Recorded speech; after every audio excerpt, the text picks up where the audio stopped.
ऐसे नेता को हम बुलाना चाहते हैं विनोद बंसल जी, जो वीएचपी के राष्ट्रीय प्रवक्ता हैं। आपने सबने टीवी में उनको कई बार देखा होगा और हाथ जुगाड़ करते हुए लोगों से अपनी व्यक्तिगत की संस्कृति की प्रचार करते हुए मैं जैन कौशल दक्षी जी से प्रार्थना करूँगा कि 2 मिनट उनका परिचय देंगे, फिर बाद में उनका आशीर्वाद देंगे। ठीक है, परिचय की आवश्यकता नहीं है, तो मैं स्वागत के लिए आप मुझे कौशल दक्षी का एक माला से आपका स्वागत करेंगे। ठीक है, बहुत धन्यवाद। क्योंकि हमारे लिए सभी लाभ देंगे, तो पहले आपका आशीर्वाद। गुरु ऋषि दयानंद की जय। आर्य समाज अमर रहे, वेद की ज्योति जय। मंचस्थ पूज्य स्वामी यजुमुनि जी महाराज, पूज्य आचार्य जयेंद्र कुमार जी, इस समारोह के अध्यक्ष श्रीमान तुलसीराम जी, और वेदों के साथ पुलिसिया तंत्र को ठीक करने वाले, राजनीति में भी धर्म को प्रतिष्ठापित करने वाले और एक राजनीतिक शुचिता के लिए जाने माने एक हस्ताक्षर श्रीमान सत्यपाल जी, ऋषि दयानंद का सच्ची सेविका और वेद मार्ग का अनुसरण करते हुए सबको वेद मार्ग पर लाने वाली, लौटाने वाली ऐसी मेरी धर्मपत्नी वैदिक विदुषी दर्शनाचार्य श्रीमती विमलेश बंसल आर्य जी, मंच पर उपस्थित हमारे इस आर्य समाज के प्रधान जी, मंत्री श्रीमान संदीप जी। देखिए, इस स्थान पर जहाँ मैं खड़ा हूँ, मुझे अलग प्रकार की अनुभूति हो रही है। क्या कि एक तरफ ये उस मराठाओं की पुण्य बता रहा है जहां वीर शिवाजी जैसे वीरों ने जन्म लिया। शिवाजी महाराज ने हिंदवी स्वराज की स्थापना करी। शिवाजी महाराज ने जहां इस पुण्य धरा पर हिंदवी स्वराज की स्थापना करी, उन्होंने कभी नहीं कहा कि मेरा राज्य है। वो कभी राजा के पुत्र नहीं थे, और बल्कि उनके पिताजी उस औरंगजेब के सभासद थे जिस औरंगजेब को उन्होंने पटकनी दी थी। बंधुओं, समझने वाली बात है। और ये वही धरा है, ये वही धरा है जिस पर 200 वर्ष पूर्व महर्षि दयानंद ने आर्य समाज की स्थापना की थी। हमें भूलना नहीं चाहिए। ये वो अविस्मरणीय क्षण है, और मेरे लिए एक बहुत बड़ा अवसर है कि इस पावन धरा को नमन करने का मुझे अवसर मिला, वो भी ऋषि दयानंद की 200वीं जयंती के उपलक्ष्य में। समय की मर्यादा है, विषय बड़ा गंभीर है, शेष चीजें तो विद्वानों से आप सुनते ही होंगे। मैं उतना विद्वान तो नहीं हूं और न मैं कुछ जानता, लेकिन समाज जीवन के कार्यकर्ता होने के नाते मैं इतना अवश्य कहूंगा कि ऋषि दयानंद ने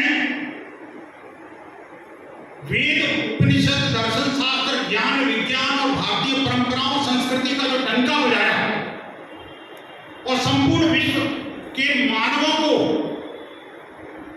मानवाधिकारों की तरफ लौटाने का प्रयास जो किया वेद मार्ग के माध्यम से, वो मार्ग कहीं ना कहीं खो रहा है।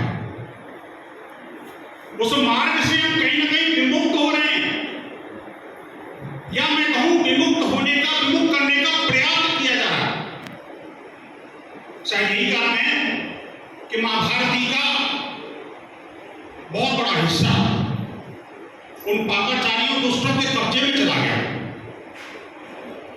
ऋषि दयानंद ने जब आर्य समाज की स्थापना की थी, आपको याद होगा, लाहौर, कराची और रावलपिंडी तक हमारी ढोल पताका फहरती थी,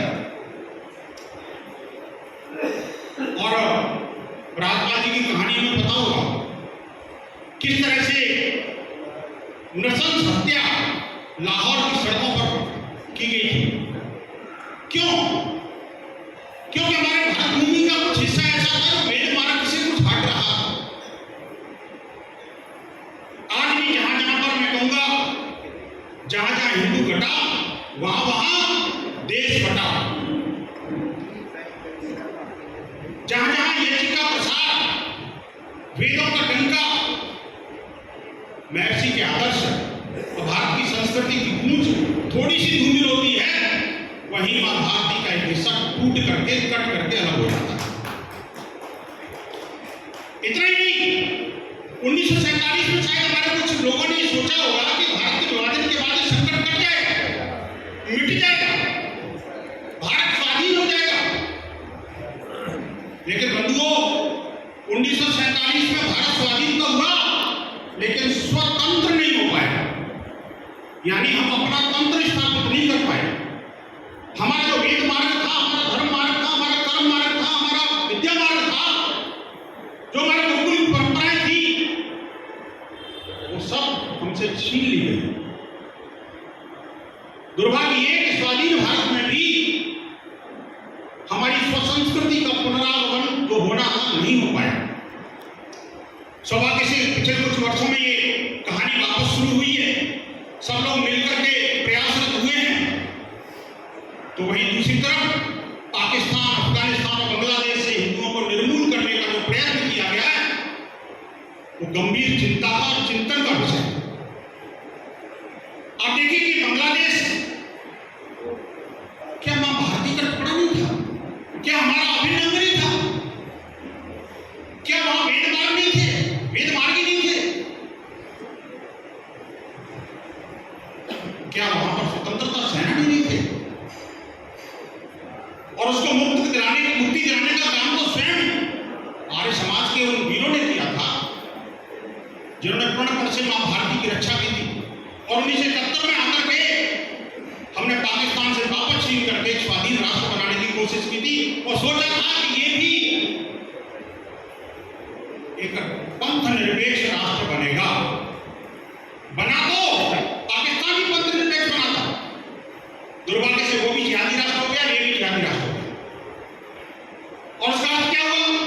हम यही सोचते रहे क्या फर्क पड़ना है, क्या फर्क पड़ना है, चला गया, टूट गया, कट गया, कुछ लोग हैं आ जाएंगे, ले जाएंगे। लेकिन आप सोचिए, जहां 32% थे हम लोग, आज हिंदू समाज वहां पर 9-8% से भी कम है। शायद यही कारण है कि पिछले 2 दशकों की विकास यात्रा के बाद में और जो बांग्लादेश है और विनाश यात्रा की तरफ लौट रहा। और एक महिला जो 78 वर्ष की थी, जिसने पिछले 2 दशकों में अपने परिवार के 17 लोगों को उस देश के लिए कुर्बान कर दिया, बलिदान कर दिया। उस 78 वर्षीय महिला जो प्रधानमंत्री थी, उसके अंग वस्त्रों की प्रदर्शनी को 17 साल के युवक लगा रहे थे। हमारे मंदिरों को जलाया जाता था क्या? मैं कहूंगा आज भी जलाया। हमारे धर्म स्थलों, हमारी परंपराओं, हमारी पूजा पद्धति, हमारे आध्यात्मिक जो केंद्र हैं, उनको स्वत्व को नष्ट करने का लगातार प्रयास हो रहा है। क्या कभी चिंतन किया है उसका कारण क्या? उसका कारण यह है कि वहां पर ऐसा समाज नहीं है, इतने लोग नहीं है जो धर्मनिष्ठा के साथ में, कर्मठता के साथ में ऋषि दयानंद का डंडा लेकर के वहां घुमा सके। और दुर्भाग्य से जो मानवाधिकार और महिला अधिकारों की बात करने वाले लोग हैं, वो भी जब हिंदुओं पर बारी आती है, हिंदुओं पर प्रहार होता है, तो जाकर किस बिल में घुस जाते हैं। आर्य समाज ने कल प्रदर्शन किया। अभी ऋषि दयानंद की जो 200वीं जयंती है, उसको व्यापक रूप से मनाने के लिए विश्व हिंदू परिषद ने भी कार्यक्रम तय किया है। हम जिला स्तर पर उसको मनाएंगे। स्वामी श्रद्धानंद का जो शुद्धि का आंदोलन था, उसको घर घर तक ले जाने के लिए विश्व हिंदू परिषद ने पिछले 2 दशकों से 1 दशक से लगातार हम एक पखवाड़ा मनाते हैं, धर्म रक्षा पखवाड़ा। 23 दिसंबर से 31 दिसंबर तक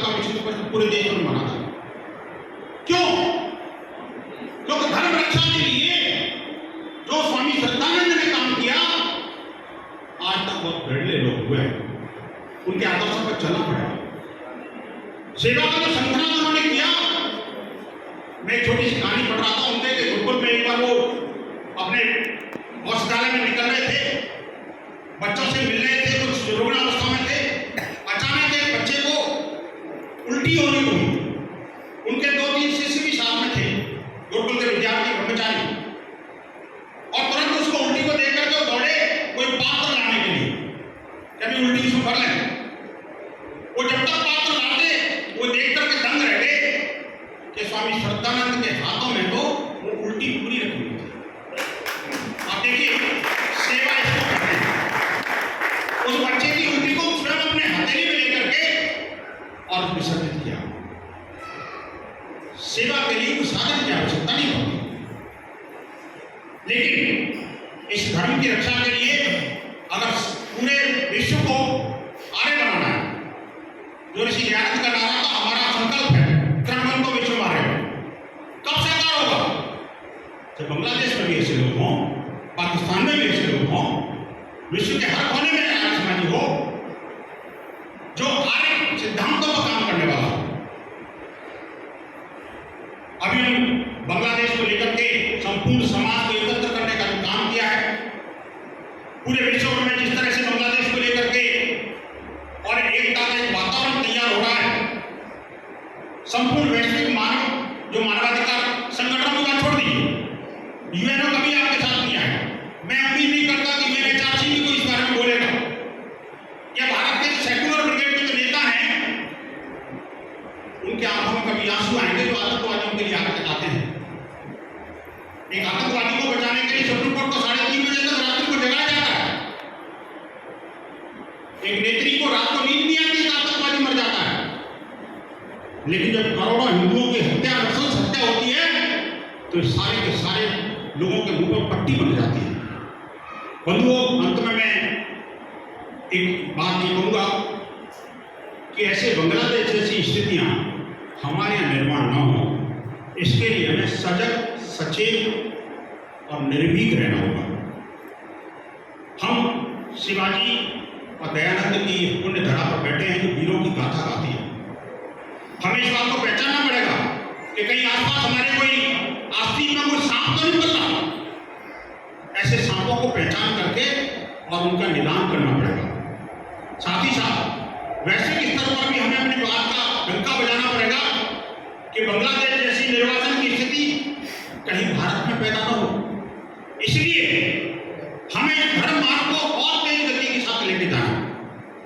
आज हम चिंतन करें कि हम जो इस सभा में मौजूद हैं, उनमें से कितने युवा हैं, कितने बच्चे हैं, कितनी पौध को हम आगे उगा पा रहे हैं, ये थोड़ा चिंतन का विषय है।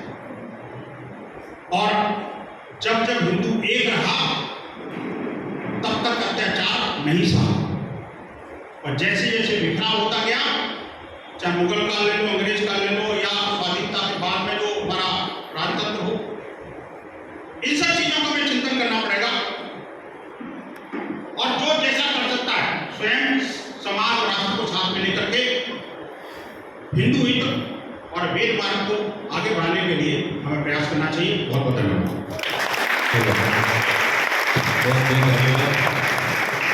राष्ट्र की रक्षा कैसे करें, सनातन की रक्षा कैसे करें, इस पर गंभीर चिंतन और गंभीर विषय पर उठाया है। आशा है हम जाग जाएंगे, समय से पहले और इकट्ठा हो जाएंगे, एक हो जाएंगे, तो हम बच सकते हैं या हम आगे बढ़ सकते हैं। तो इसी विचार को हमारे सत्यपाल सिंह जी भी इसी विचारधारा से लेकर आगे बढ़ रहे हैं। और